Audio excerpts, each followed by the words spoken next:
ambassadors, ladies and gentlemen, it's my honor to be here.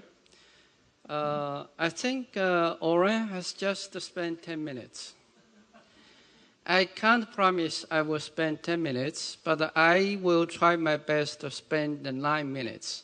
So I will need 1 minute for the next speaker. If I overrun the time, please let me know. Okay. The state of world food insecurity. I think we all agree that the state of world food security is not optimistic. It's even worse over the past few years. According to the SOFA 2023, launched this year by FAO and other agencies, 735 million people were affected by hunger last year, which was 122 million more than the figure in 2019. That was the figure before COVID-19. 2.4 billion people were moderately or severely food insecure last year, and 3.1 billion people, which is about 42% of the global population, can't afford a healthy diet. Now, in this region, in Asia and the Pacific, more than 400 million people were malnourished, and 40% of the population in the region can't afford the cost of a healthy diet, which is only $3.7 per day per person. 51.3 million people, or 61% of the analyzed population, faced high levels of acute food insecurity in 5 countries last year. So 2030 SDGs cannot be achieved if we do business as usual. And it can only be achieved in this region by the year of 2065, which is 35 years later. Now, the reasons for food insecurity or crisis, there are many reasons. I think the number one driver is conflict. And there are 19 countries where 117 million people were affected by conflicts. Now, the second driver would be economic shocks. In 27 countries, where 83.9 million people were affected by economic shocks. And then extreme weathers. For example, as the flood in Pakistan. And there are also some other reasons, like macroeconomic risks, agricultural input prices, and also structural and long-term challenges. And also, of course, the currency exchange rate. You may have noticed that the dollar index has been rising by almost 30% in over 2 years, from 90 to now the current 105, I think, today.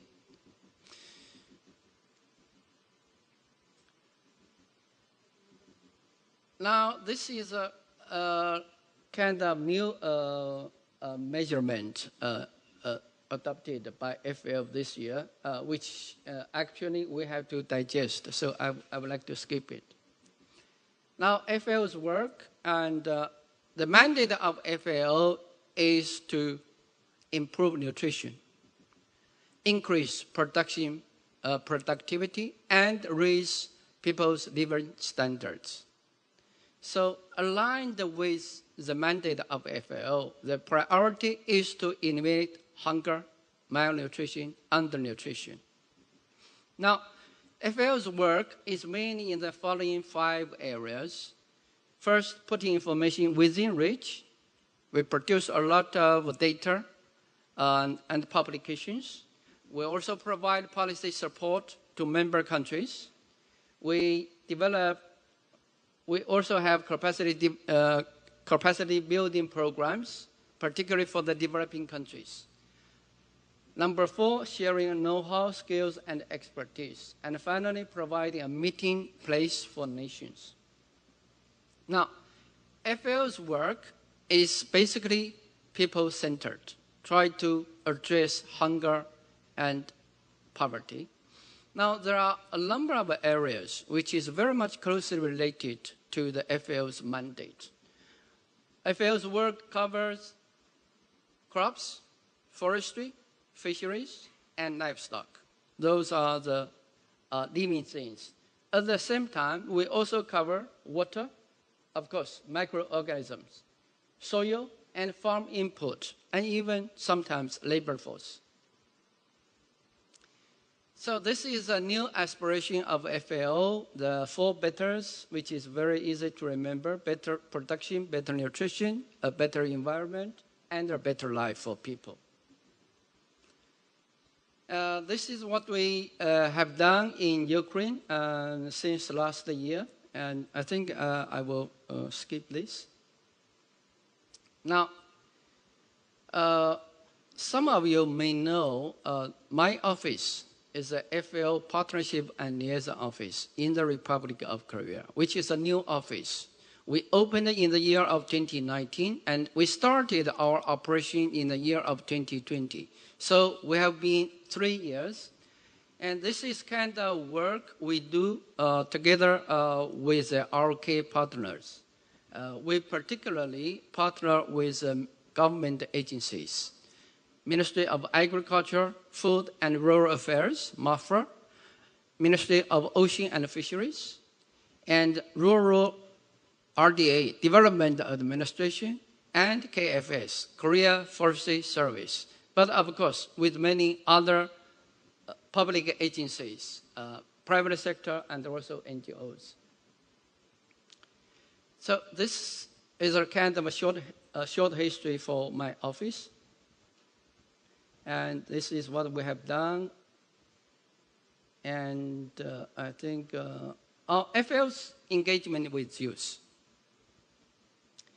FAO in 2017 developed a Rural Youth Action Plan.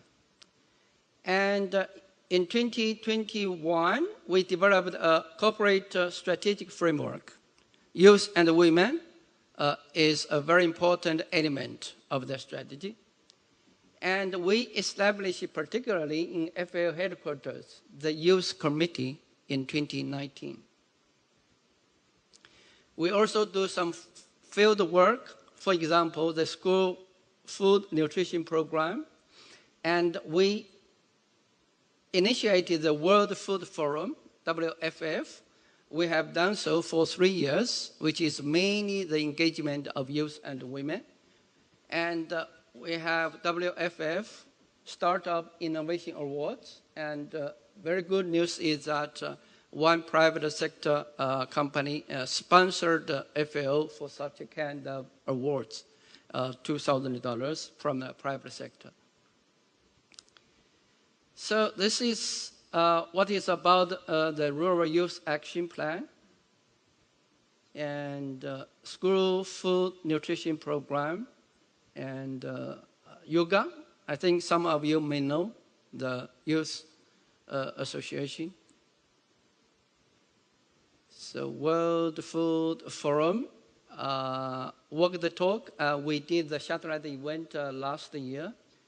And at the same time, we did the second one this year. We invited 3 groups. They are all youth and women engaged in food and agriculture.